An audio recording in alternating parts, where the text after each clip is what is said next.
Hello बच्चों, कैसे हो आप सभी। आज फिर से हम कक्षा 1 का हिंदी व्याकरण लेके आए हुए हैं। बच्चों, आज का टॉपिक मेरा क्या है? वर्ण एवं मात्राएं। आज भी मजा लगने वाला है बच्चों। आज मेरा लाइक का जो टारगेट है वो 100 है।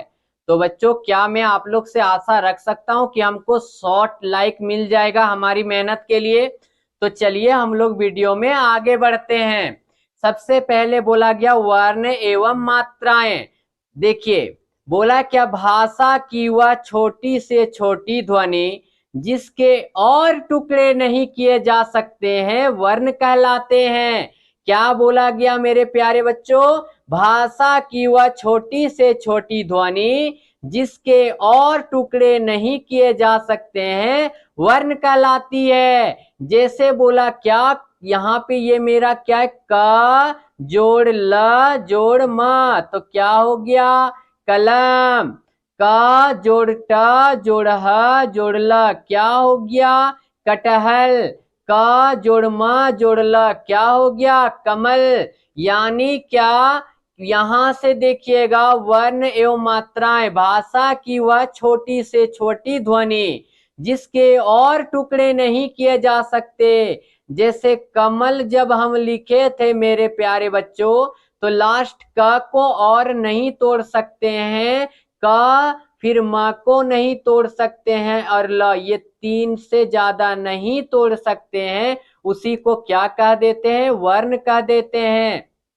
ये ध्वनियां ही वर्ण या अक्षर कहलाती है। इन्हें छोटा नहीं किया जा सकता है। अब मेरे प्यारे बच्चों, बोला गया क्या? वर्ण दो प्रकार के होते हैं। एक आ जाता है स्वर वर्ण और एक आ जाता है व्यंजन वर्ण। अब स्वर वर्ण में कौन कौन आता है? स्वरों को बोलने में किसी दूसरे ध्वनि की मदद नहीं लेनी पड़ती है। हिंदी में स्वरों की संख्या 11 है बच्चों। जैसे हम यदि क बोलते हैं तो ये मेरा क्या है? क जोड़ अ। जैसे लास्ट में देखिए आपका क बोलिए, देखिए अ आ रहा है ना। ख, देखिए लास्ट में अ आ रहा है, तो ये दूसरे वर्ण की, यहां से देखिएगा क्या बोला है? दूसरे ध्वनि की मदद लिया गया है। लेकिन स्वर वर्ण किसको कहेंगे? जो दूसरे ध्वनि की मदद नहीं लेती है, जैसे आ ई। ठीक है, ये सब आप देख लीजिए, किसी में भी दूसरे दूसरे ध्वनि नहीं आती है, दूसरा ध्वनि नहीं आता है। इसी को हम लोग स्वर वर्ण कह देते हैं। अब आते बच्चों नेक्स्ट पेज पर। ठीक है, नेक्स्ट पेज में क्या बोला गया? व्यंजन वर्ण जो आ गया। व्यंजनों को बोलते समय स्वर की सहायता लेनी पड़ती है। हिंदी में 33 व्यंजन होते हैं। अब यहाँ से जितने भी ये सब दिख रहे, क ख ग घ, यहाँ से ये हो गया अंग, ये सब जितने भी हैं सारे हमारे क्या है बच्चों? तो ये व्यंजन है। और व्यंजनों की संख्या कितनी है? व्यंजन की संख्या कितनी है बच्चों? 33 है। कितनी है? 33 है।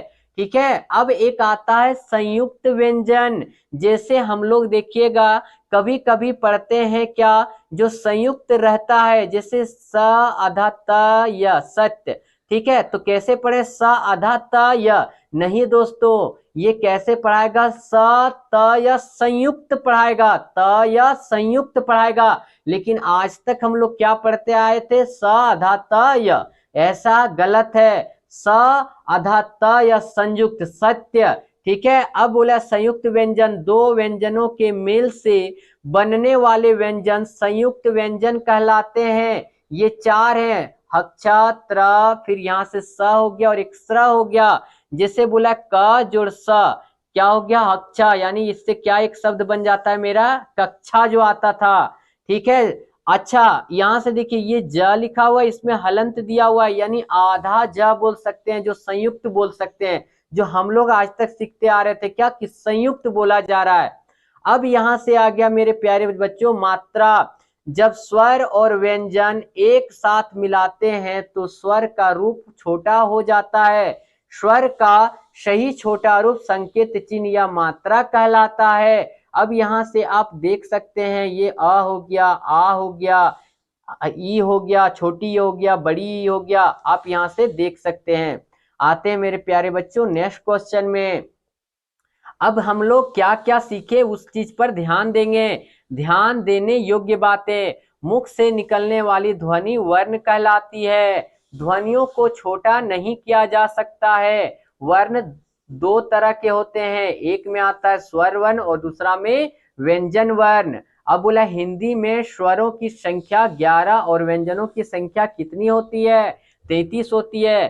प्यारे बच्चों अब आप लोग का ये होमवर्क मेरा जब हम अच्छा से पढ़ा दिए तो स्वर की संख्या कितनी है, वर्ण किसे कहते हैं, अभी तो ऊपर में आपको हम पढ़ाएं।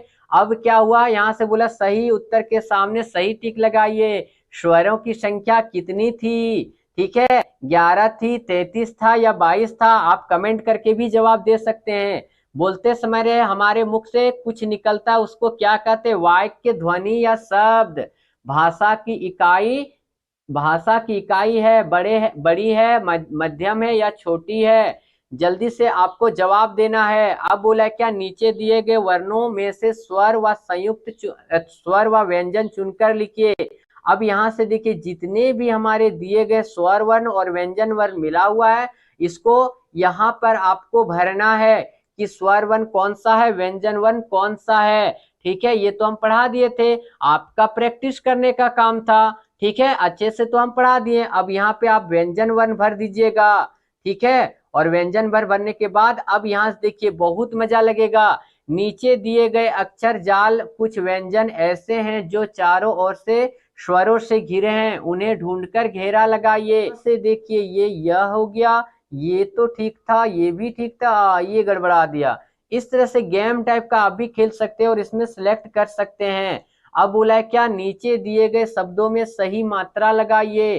तो आम हो जाएगा, आलू हो जाएगा, क्या हो जाएगा? आलू। और यहाँ से तोता, यहाँ से चूहा। ठीक है, अब ये फल हो गया तो ये क्या हो जाएगा? हिरन।